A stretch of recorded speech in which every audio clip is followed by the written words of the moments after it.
And welcome back to another podcast with Mr. Hagan. And on this podcast, we're going to talk about the economics of making a choice.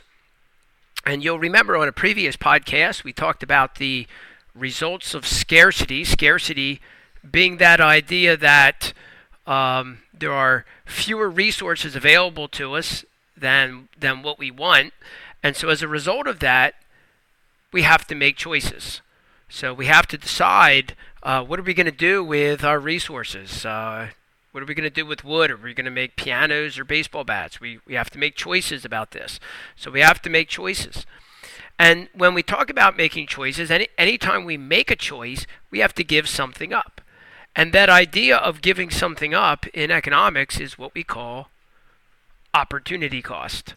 Opportunity cost is defined as the highest valued alternative that you give up or sacrifice whenever you make a choice. So let's talk about me creating this podcast. So right now I'm creating a podcast, and if I wasn't creating the podcast, what else could I be doing? Well, I could be playing with my children, spending time with my family. That's one possibility. I could be mowing the grass if I wasn't doing this podcast. I could be cleaning the bathroom if I were not making this podcast. Okay? So the question is, what is the highest valued alternative? So these are not all my opportunity costs. All right?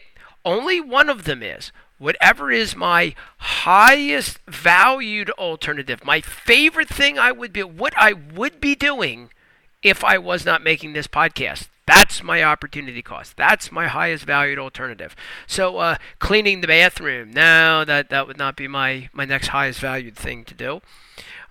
Mowing the grass would not be my next favorite highest valued thing to do. But I'd like to be playing with my children. So that would be my highest valued alternative that I sacrifice when I make this choice. So every choice that we make requires that we give something else up, and that highest valued thing that we give up is opportunity cost. So let's think about opportunity cost a little bit more with some of my behaviors. So I look at the following numbers. How much does it cost to own a cell phone? So let's say that it costs $60 per month. All right, so that puts a dollar sign on it. It costs $60 per month to own a cell phone. And let's say that it would cost $100 per month for me to go out to eat. And let's say that it would cost me $10 per month if I got my hair cut professionally. And finally, let's say that it would cost $80 per month for me to have cable. Now, I currently do not have a cell phone.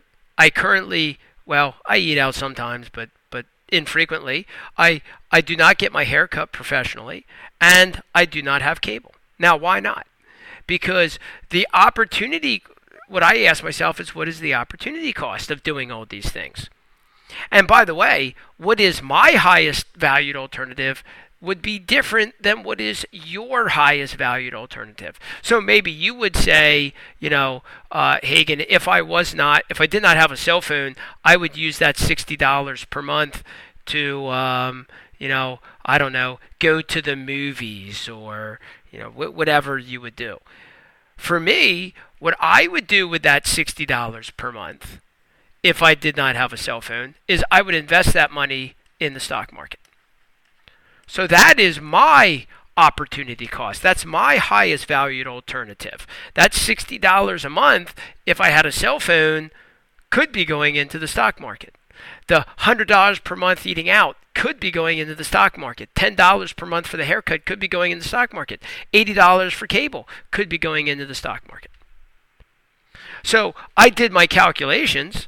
So instead of, going out to eat, instead of, talking on the cell phone, whatever, I calculated that all of these together would cost me $250 per month or $3,000 per year. Now, if my highest valued alternative, if my opportunity cost is investing that money in the stock market, then what am I giving up?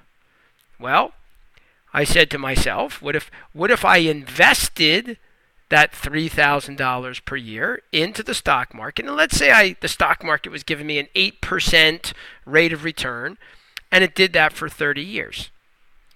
Now, I'm just going to write a little math here. It's not important at this stage that you know this formula, but we can use this formula, P times 1 plus R to the T, where P is the amount of money that I invest, that $3,000, and I'm getting that an 8% rate of return. There's my 8%, and I do that for 30 years. And I'm going to keep doing that every single year. Next year, I'm going to take $3,000 and I'm going to invest it at an 8% rate of return for 29 years. And then the next year, I'll do that for 28 years and so on. Now again, I don't want to get caught up with the math here. That's not what's important.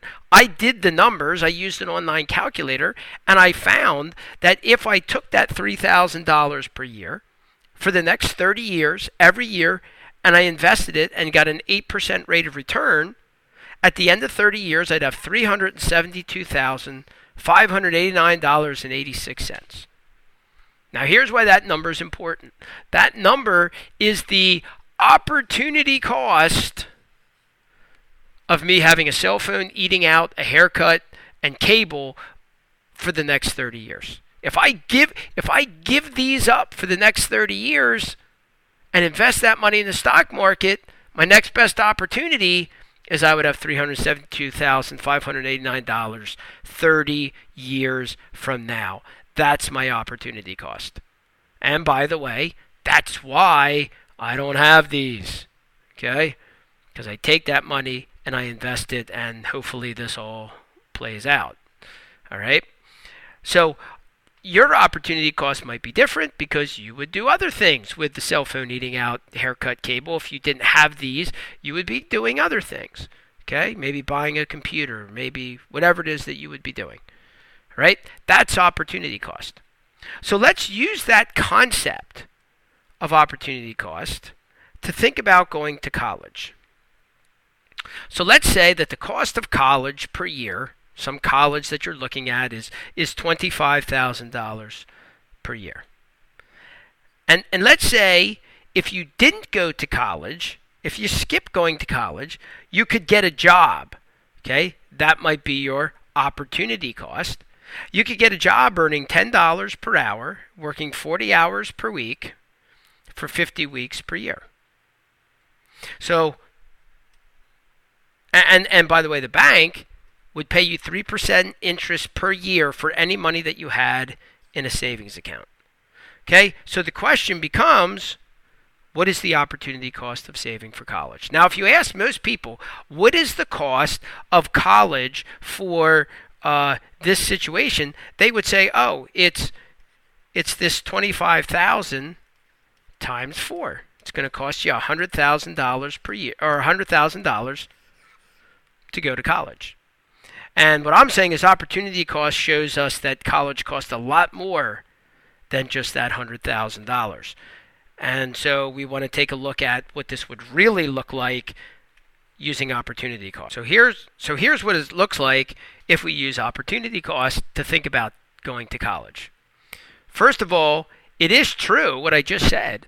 It is true that one of the costs of going to college is the $25,000 per year times 4 years, assuming you go for 4 years, which is $100,000. So that part, it's true. It's just not enough. It's not complete. Because we also have to say, if I didn't go to college, my next best opportunity is I could have earned $20,000 per year for each of those 4 years.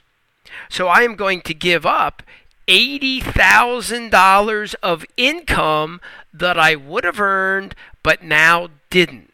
Okay? That's my $10 per hour times 40 hours a week times 50 weeks per year, that's where I got the $20,000.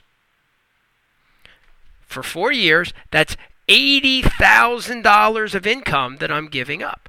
Okay, that's a real cost. So far, I'm going to lose $100,000 that I have to use to pay to go to college. That's gone. And the income that I could have earned, the $80,000 of income over those 4 years, that's gone as well. Okay, both of those are costs. This $100,000, most people, they recognize that. This is the one that they don't think of, the opportunity cost. The next best foregone opportunity. And then let's also say this. If I had that $100,000 in the bank earning me 3% interest, I could earn, instead of going to college, that $100,000 could be sitting in the bank at 3%, earning me $3,000 of interest per year over 4 years is another $12,000. Okay, now I simplified the formula here to make this relatively simple. So the $100,000 could have been earning me 3% per year, which is $3,000 per year. That's another $12,000 that I give up if I go to college. So if I go to college, I give up $100,000 that I paid to the college. I give up $80,000 of income that I could have earned over those 4 years.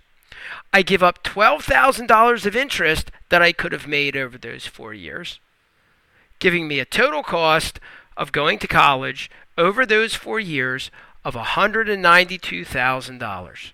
Okay, so the typical person, if you asked them how much it costs to go to this 4-year college, they would say $100,000, right? That was the $25,000 times 4. That's what they would say.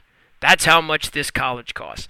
And I'm simply saying opportunity cost shows us that it's much more expensive than that. It's actually $192,000 for this particular person. Okay? Now, just because the cost of going to college is higher than we thought doesn't mean we shouldn't go to college. All right? I'm just saying that this is the true opportunity cost of going to college. All right? Should we go to college? Well, that includes additional conversation because this is only the cost side. If we're going to talk about the cost of going to college, we also have to talk about the benefits of going to college. Okay? Higher paying job, things like this. And we will talk more about the idea of costs and benefits on an upcoming podcast. This has been Mr. Hagan, another Econ podcast, and thanks for joining us. We'll see you on the next podcast.